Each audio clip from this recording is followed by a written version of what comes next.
అయినప్పటికీ 4.5 సంవత్సరాల్లో ఏ ఒక్క జనవరి నెలలో కూడా ఒక్క జాబ్ నోటిఫికేషన్ కూడా విడుదల చేయలేదు.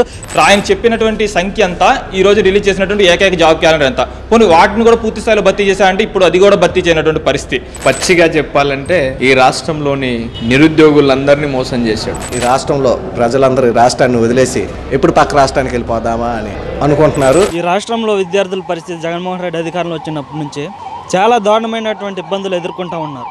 ముఖ్యంగా ఏదైతే విద్యార్థులు కోరుకుంటున్నారో ఈ రాష్ట్రంలో ప్రభుత్వం నాణ్యమైన విద్యను అందించాలని కోరుకుంటున్నారో ఈ నాణ్యమైన విద్య ఈ ప్రభుత్వ విద్యా సంస్థలు అందడం లేదు. ఎందుకంటే ఈ రాష్ట్రంలో చాలామంది ఏకోపాధ్యాయ పాఠశాలలు నడుస్తూ ఉన్నాయి. అదేవిధంగా చాలా పాఠశాలలో ఉపాధ్యాయ పోస్టులు ఖాళీగా ఉన్నాయి. ఈ ఉపాధ్యాయ పోస్టులను భర్తీ చేయడం లేదు. దీనివల్ల చాలా మంది విద్యార్థులు నాణ్యమైన విద్యను అభ్యసించడానికి చాలా తీవ్రమైనటువంటి ఇబ్బందులు పడుతూ ఉన్నారు. దీనివల్ల చాలా వారి యొక్క తల్లిదండ్రులు నాణ్యమైన విద్య కోసం ప్రైవేట్ విద్యా సంస్థలో జాయిన్ చేసి ఆర్థికంగా వాళ్ళు ఎంతో ఇబ్బందులు పడుతూ కూడా వారి యొక్క ఎంతో శ్రమ దోపిడి గురవుతూ సరే ప్రభుత్వ విద్యా సంస్థలో జాయిన్ చేసుకోకుండా ప్రైవేట్ విద్యా సంస్థలో జాయిన్ చేసేటటువంటి పరిస్థితి. నాడు నేడు ఫేజ్ 1 ఫేజ్ 2లు చేస్తున్నా ఉన్నారు. కానీ ఇంకా ఇప్పుడు ఏవైతే రాష్ట్రంలో ఉన్నటువంటి ప్రభుత్వ విద్యా సంస్థలు ఉన్నాయో వాటి కూడా పూర్తి స్థాయిలో నాడు నేడు కూడా పూర్తి కాల. కొన్ని ప్రచార ఆర్భాటాలు కేవలం రంగులు వేయడం తప్ప బెంచీలకి కొన్ని బెంచీలు ఇచ్చారు తప్ప రాష్ట్రాలు పూర్తి స్థాయిలో ఎక్కడ నాడు నేడు పనులు పూర్తి చేయలేదు. దానివల్ల విద్యార్థులు కూడా సరైనటువంటి సౌకర్యం లేకుండా చాలా పాఠశాల విద్యార్థులు ఇబ్బందులు గురవుతూ ఉన్నారు. అంటే పాదయాత్ర చేశారు జగన్మోహన్ రెడ్డి, సంవత్సరం జనవరిలో జాబ్ క్యాలెండర్ విడుదల చేస్తారు, 2 లక్షల ఉద్యోగాలు ఖాళీ ఉన్నాయి, అన్నీ అమలు చేశారంటారా? ఒక్కటంటే ఒకటి ప్రతి జనవరి నెలలో జాబ్ నోటిఫికేషన్ విడుదల చేస్తానన్నారు. కానీ ఈ 4.5 సంవత్సరాలు పూర్తయ్యి మళ్ళీ ఎలక్షన్స్ దగ్గర పడుతూ ఉన్నాయి. అయినప్పటికీ 4.5 సంవత్సరాల్లో ఏ ఒక్క జనవరి నెలలో కూడా ఒక్క జాబ్ నోటిఫికేషన్ కూడా విడుదల చేయలేదు. దీనివల్ల పెద్ద ఎత్తున నిరుద్యోగులు ఈ ప్రభుత్వం పైన పెద్ద ఎత్తున వ్యతిరేకత చూపిస్తూ ఉన్నారు. ఏదైతే తెలంగాణ రాష్ట్రంలో నిరుద్యోగులు ఎంత ఆవేదన చెందారో ఈ రాష్ట్రంలో కూడా ఆంధ్రప్రదేశ్ రాష్ట్రంలో కూడా నిరుద్యోగులు అంతే విధంగా ఆవేదన చెందుతూ ఉన్నారు ఈ జగన్మోహన్ రెడ్డి ప్రభుత్వం పైన. అంటే ఇప్పుడు నేను సంక్షేమ పథకాలు ఇస్తున్నాము అందరూ బాగున్నారు అని జగన్మోహన్ రెడ్డి గారు అంటున్నారు. సంక్షేమ పథకాలు ఒక పక్కన సంక్షేమ పథకాలు ఇస్తున్నారు కానీ మరో పక్కన లాగేస్తూ ఉన్నారు. ఈ రోజున చూసుకుంటే పెద్ద ఎత్తున నిత్యావసర వస్తువుల ధరలు విపరీతంగా పెరిగిపోయి ఉన్నాయి. దాని ద్వారాగా ఒక చేత్తో ఇచ్చి మరొక చేత్తో లాక్కునేటటువంటి పరిస్థితి ఈ ఆంధ్ర రాష్ట్రంలో ఉంది. అంటే కరెంట్ ఛార్జీలు కూడా బాగా విపరీతంగా పెరిగిపోయి ఉన్నాయి. ఒక్కొక్కరికి దాదాపు నెలకి 1500 రూపాయల నుంచి 3000 రూపాయల వరకు వస్తుంది. అతి సామాన్యుడికి ఈ రకంగా వస్తుందంటే ఎంత దోపిడీ జరుగుతూ ఉంది ఈ ఆంధ్ర రాష్ట్ర ప్రభుత్వం అర్థమవుతూ ఉంది. ఈ రోజున ప్రతిపక్షంలో ఉన్నప్పుడు జగన్మోహన్ రెడ్డి అక్షరాల 2,50,000 ఉద్యోగాలు ఉన్నాయని చెప్పి ప్రభుత్వ శాఖలు చెప్పాడు. అదేవిధంగా ప్రతి ఏటా కూడా వీటిని గవర్నమెంట్ జాబ్ క్యాలెండర్ ద్వారా భర్తీ చేస్తామని చెప్పాడు. కానీ ఈ రోజున అధికారంలోకి వచ్చి 4.5 ఏళ్ళు అవుతా ఉంది. కానీ ఇంతవరకు ఏ ఒక్క జాబు కూడా భర్తీ చేయనటువంటి పరిస్థితి. జాబ్ క్యాలెండర్ విషయానికి వస్తే ఒకే ఒక్క జాబ్ క్యాలెండర్ రిలీజ్ చేసినటువంటి, అది కూడా ఎంత అంటే 10,000 పోస్టులతో. ఆయన చెప్పినటువంటి సంఖ్య అంతా ఈ రోజు రిలీజ్ చేసినటువంటి ఏకైక జాబ్ క్యాలెండర్ ఎంత, పోనీ వాటిని కూడా పూర్తి స్థాయిలో భర్తీ చేశారంటే ఇప్పుడు అది కూడా భర్తీ చేయనటువంటి పరిస్థితి. ఈ రోజున చూస్తూ ఉంటే 4.5 ఏళ్ళు అయిపోతూ ఉంది. 4.5 ఏళ్ళు అయిపోయినా కూడా ఇంతవరకు డిఎస్సికి సంబంధించి ఒక్క నోటిఫికేషన్ కూడా ఇవ్వనటువంటి ఘనత ఈ యొక్క ముఖ్యమంత్రికి దక్కుతుంది. గతంలో ఏ ప్రభుత్వం చూసినా ఖచ్చితంగా 5 ఏళ్ళలో కనీసం ఒక్కసారైనా సరే డిఎస్సి నోటిఫికేషన్ ఇచ్చింది. కానీ ఈ రోజున ఈ యొక్క గవర్నమెంట్ అధికారంలోకి వచ్చి 4.5 ఏళ్ళు అవుతా ఉంది. ప్రతిపక్షంలో 25,000 జాబులు ఉద్యోగ శాఖలో ఉన్నాయి, ఉపాధ్యాయ పోస్టులు ఉన్నాయని చెప్పారు. కానీ ఈ రోజున ఒక్క పోస్టు కూడా తీయనటువంటి పరిస్థితి. మరి ఈ విధంగా చూస్తూ ఉంటే ఏ విధంగా ఉద్యోగాలు భర్తీ చేశారని చెప్పి మేము అభిప్రాయపడాలా? ఒక పక్కనేమో తన మేనిఫెస్టోలో చెప్పాడు అక్షరాల ఫస్ట్ది వచ్చి రాష్ట్రంలో ఉన్నటువంటి ఉద్యోగాలు భర్తీ చేస్తాను, రెండోది వచ్చి జాబ్ క్యాలెండర్ ద్వారా ఉద్యోగాలు భర్తీ చేస్తాను, మూడోది వచ్చి ఈ యొక్క సచివాలయ సిబ్బందిని కానీ వాటిని ఏర్పాటు చేస్తాను. మరి ఈ రోజున మెయిన్ ఎజెండాగా పెట్టినటువంటి మొదటి 2 అంశాలను కూడా ఎందుకు భర్తీ చేయాలని చెప్పి మేము సూటిగా ప్రశ్నిస్తా ఉన్నాం. అంటే ఇప్పుడు ఆయన వైజాగ్ పెద్ద సమిట్ ఏర్పాటు చేశాను, లక్షల్లో కంపెనీలు వస్తున్నాయి, విద్యార్థుల ఉద్యోగులు పెద్దపేట వేస్తున్నాం అది ఇది అని చెప్పారు. ఈ రోజున ఆ మీటింగ్ చూస్తూ ఉంటే ఆ రంగుల కోసం ఆర్భాటం కోసం లేదా ఆంధ్రప్రదేశ్ ప్రభుత్వంలో ఏదో చేసేస్తున్నా అనే ఉద్దేశంతో ఏదో మీటింగ్ ఏర్పాటు చేసినట్టే ఉంది. కానీ ఇంతవరకు అది జరిగి చాలా నెలలు అవుతా ఉంది. కానీ ఇంతవరకు ఎక్కడ ఉద్యోగాలు భర్తీ చేశారు? ఏ ఒక్క పరిశ్రమైనా వచ్చిందా? రానటువంటి పరిస్థితి. ఓ పక్కనేమో ఐటీ మినిస్టర్ ఉన్న వాళ్ళు మాత్రం ఈ రోజున మేము రాష్ట్రానికి ఈ ఉద్యోగాలు చేస్తున్నాం, ఆ ఉద్యోగాలు చేస్తున్నాం, ఈ మెమోలు చేస్తున్నాం, ఆ మెమోలు చేస్తున్నాం, మీరు అన్ని చెప్తా ఉన్నారు. కానీ ఇంతవరకు ఒక్కటి కూడా ఉద్యోగం ఎందుకు రాలేదు? ఒక్క కంపెనీ కూడా రానటువంటి పరిస్థితి ఉంది. ఈ రోజున రాష్ట్రంలో అనేక కంపెనీలు వస్తూ ఉన్నాయి స్వచ్ఛందంగా, మేము వస్తాం, ఉద్యోగాలు అవకాశం ఇస్తాం, మాకు పర్మిషన్ ఇవ్వండి. కానీ వీళ్ళు ఇక్కడ ఏం చేస్తారు? చేస్తున్నారు లోకల్ నాయకులు కానీ లోకల్ లీడర్ కానీ వాళ్ళ పర్సెంటేజ్ కోసం కక్కుర్తిపడి వచ్చినటువంటి కంపెనీలు కూడా తలెస్తున్నటువంటి పరిస్థితి ఆంధ్రప్రదేశ్ రాష్ట్రంలో కనబడతా ఉంది.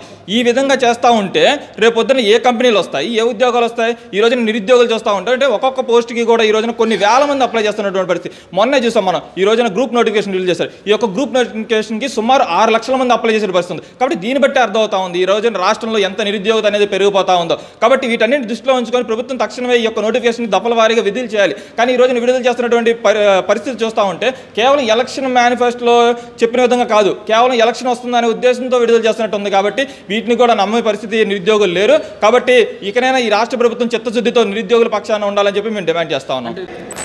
జగన్మోహన్ రెడ్డి గారు పచ్చిగా చెప్పాలంటే ఈ రాష్ట్రంలోని నిరుద్యోగులందరినీ మోసం చేశాడు, విద్యార్థులందరినీ మోసం చేస్తూ ఉన్నాడు.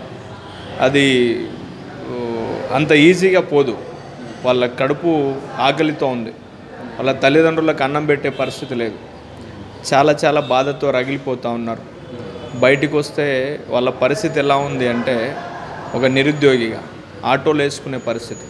300 రూపాయల కోసం ఉదయాన్నే లేచి సాయంకాలం దాకా కడుపు చేత పట్టుకొని తిరగాల్సినటువంటి పరిస్థితి ఈ రాష్ట్రంలోని నిరుద్యోగులకు తీసుకొని వచ్చాడు.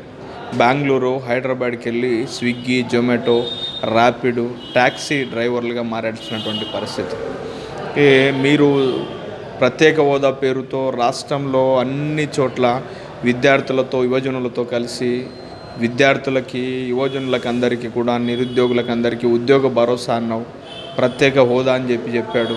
కనీసం ప్రైవేట్ ఉద్యోగాలు కూడా, గవర్నమెంట్ ఉద్యోగాల గురించి పక్కన పెట్టండి, అతని వల్ల కావట్లే. కనీసం ప్రైవేటు ఉద్యోగాలు కూడా 10,000 15,000 చేసుకొని ఇంట్లో తల్లిదండ్రులను చూసుకుందామని అంటే కూడా చూసుకునేటువంటి పరిస్థితి లేదు. ఇంత దారుణమైనటువంటి పరిపాలన ఏ రాష్ట్రంలో లేదు, ఉండదు, ఉండబోదు కూడా. జగన్ వల్ల రాష్ట్రం అభివృద్ధి చెందిందా అని అంటే రేపో మాపో చనిపోయే ముసలోడు కూడా చెప్తాడు అత్యంత దారుణమైనటువంటి పరిస్థితికి పడిపోయింది ఈ రాష్ట్ర పరిపాలన అని చెప్పేసి. చిన్నపిల్లని అడిగితే కూడా వాడు కూడా చెప్తాడు నా పరిస్థితి ఏం బాగాలేదు, నాకు ఫ్యూచర్లో పాల ప్యాకెట్ కూడా దొరుకుతుందో దొరకదో అనేటువంటి పరిస్థితి తయారైపోయింది రాష్ట్రం. ఎవరికి కావాలి అబ్బా సంక్షేమ పథకాలు? ఈ రాష్ట్రంలోని ప్రజలు అడుక్కోవడానికే నిన్ను ముఖ్యమంత్రిని చేసింది. నిన్ను అడుక్కుంటున్నారా మాకు సంక్షేమ పథకం కావాలి, సంక్షేమ పథకం కావాలి అని చెప్పేసి? ఏ రాష్ట్రంలోని విద్యార్థికి యువకునికి ఏం హక్కులు కావాలో ఆ హక్కులను చెమ్మకూర్చు. నువ్వు జాబులు ఇన్ టైంలో ఇచ్చేసాయి, జాబులు ఇచ్చేసాయి, చదువును మంచిగా ఇవ్వు. నువ్వు సంక్షేమ పథకాలు మా తల్లిదండ్రులకు ఏం పని ఉంది? నీ డబ్బు కోసమా మేము బతుకుతున్నది? మాకు కష్టం ఉంది, చేతులు ఉన్నాయి, కాళ్ళు ఉన్నాయి, పని చేసుకునే సత్యం ఉంది. రేపు రోజు ఉదయాన్నే 6 గంటల నుంచి రాత్రి 10 దాకా పనిచేసేటువంటి శక్తి సామర్థ్యాలు ఉన్నటువంటి వాళ్ళకి 10,000 15,000 20,000 రూపాయలు ఇచ్చేసి మమ్మల్ని సోమరులుగా మార్చడానికి ప్రయత్నం చేస్తూ ఉన్నాం. రాష్ట్రంలో జగన్మోహన్ రెడ్డి గారి పాలన చూస్తే ఈ రాష్ట్రంలో ప్రజలందరూ ఈ రాష్ట్రాన్ని వదిలేసి ఎప్పుడు పక్క రాష్ట్రానికి వెళ్ళిపోదామా అని అనుకుంటున్నారు. దానికి నిదర్శనం ఆయన ఏదైతే ఒక్క అవకాశం ఇవ్వండి, నేను 30 ఏళ్ళ పాలన చూపిస్తా, మీకు రాజన్న రాజ్యం చేస్తానని చెప్పి ఈరోజు రాజన్న పేరుకే చెడ్డ పేరు తెచ్చే పరిస్థితి ఈ రాష్ట్రంలో ఉంది. దానికి నిదర్శనం ఆయన రాష్ట్రంలో ముఖ్యమంత్రి అవ్వగానే మొట్టమొదట తెచ్చింది పోలీస్ యాక్ట్ అమలులోకి తెచ్చాడు. పోలీస్ యాక్ట్ 144 సెక్షన్ ఎప్పుడన్నా అల్లాలో జరిగితే తప్ప అవి అమలు చేసే పరిస్థితి. కానీ ఆయన రావటం ఆయన ముందే గ్రహించినట్టున్నాడు, నేను ఎలాగే ఇచ్చిన హామీలన్నీ నేను నెరవేర్చలేను కాబట్టి ప్రజలు నా మీద వ్యతిరేకతతో మళ్ళీ ఉద్యమాలు చేస్తారు. ఈ ఉద్యమాలు చేయాలంటే ప్రజల్ని ఎక్కడికి అక్కడ అణగదొక్కాలి, ఉద్యమాలు జరగకుండా ఉండాలి. అలా ఉండాలంటే ఎప్పుడో బ్రిటిష్ వాళ్ళు కొనసాగించిన చట్టం పోలీస్ యాక్ట్ తెచ్చేసి వీళ్ళని మీద భయభ్రాంతులు చేస్తే కానీ రేపు నా పాలనకి మనం న్యాయం చేయగలుగుతాము. లేకపోతే జాబ్ క్యాలెండర్ విడుదల చేస్తాను ప్రతి సంవత్సరం అన్నారు. జాబ్ క్యాలెండర్ విడుదల చేశారు. జాబ్ క్యాలెండర్ ప్రతి సంవత్సరం ఏడాది చేస్తానని చెప్పి జగన్మోహన్ రెడ్డి గారు ఎలక్షన్స్ ఉన్నాయనగా 2 సంవత్సరాల క్రితం చేసేది. అది క్యాలెండర్గానే ఉంది, జాబ్స్ లేవు, ఏమీ లేవు. ఇప్పటికీ జాబ్ క్యాలెండర్ చేసి ఇప్పటికీ ఒకరికి ఉద్యోగం వచ్చిన పరిస్థితి లేదు. ఆయన ఏమంటాడంటే మేము ఉద్యోగాలు ఇస్తున్నాం, లక్షల ఉద్యోగాలు ఇస్తున్నాం, వాలంటరీ వ్యవస్థతో నిరుద్యోగ యువతకి 5,000 రూపాయలు వాళ్ళ బానిసలుగా చేసి వాళ్ళు చదివిన ఎంటెక్ బీటెక్లకి వాళ్ళు చదివిన పెద్ద పెద్ద చదువులకి 5,000కి వాళ్ళని బానిసలుగా చేసి వాళ్ళ యొక్క యువశక్తిని నాశనం చేశాడు జగన్మోహన్ రెడ్డి. సార్ జగన్ వల్ల రాష్ట్రం అభివృద్ధి చెందింది, జగన్ వల్ల రాష్ట్రం అభివృద్ధి చెందింది అని చెప్పి వాళ్ళ మీడియాల్లోనూ వాళ్ళ నాయకులు భజన చేయడం తప్ప రాష్ట్రంలో ఇది ఒక పరిశ్రమ వచ్చింది, రాష్ట్రం అభివృద్ధి చెందింది అని చెప్పి ఒక్క దాఖలా లేదు. జగన్మోహన్ రెడ్డి గారు ఇప్పటికైనా ఆయన మొన్న పారిశ్రామికవేత్తలను వైజాగ్లో తెచ్చాడు. వైజాగ్లో తెచ్చి పారిశ్రామిక సమ్మేళనం పెట్టారు. ఆ పారిశ్రామిక సమ్మేళనం వల్ల ఎన్ని లక్షల కోట్లు రాష్ట్రానికి పారిశ్రామికవేత్తలు వచ్చారు, ఎంత పెట్టుబడులు పెట్టారని చెప్పి ఒక శ్వేతపత్రం విడుదల చేస్తే ఆయన అభివృద్ధి చేశాడు, ఏ విధంగా చేశాడు అన్నది కూడా రాష్ట్ర ప్రజలకు తెలుస్తుంది.